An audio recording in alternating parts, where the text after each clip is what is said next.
来看卖披萨的达美乐、达比乐，因即卖披萨酱方检出有致癌物质。消委会今日公布，台湾可果比公司所提供给因的达比乐披萨酱方检出农药残留，款用1万，违规品项超过1.9吨，就要全部销毁。达比乐是发出声明，讲暂停使用店内披萨酱，也封起来送检验。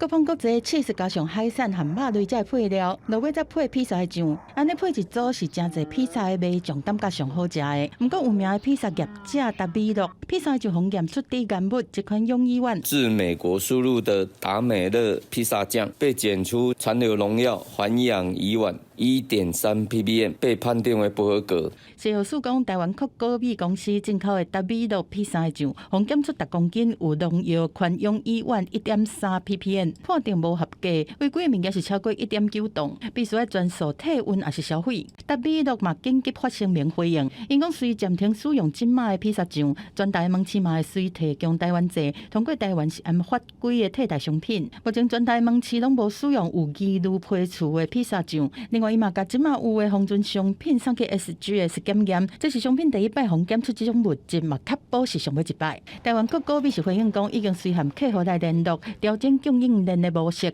确保袂阁发生这款代志。民众如果长久接触到环氧乙烷，会增加癌症的风险，例如增加血癌的风险。如果说工作人员长期接触到环氧乙烷的话，也会有一些神经病变，比如说会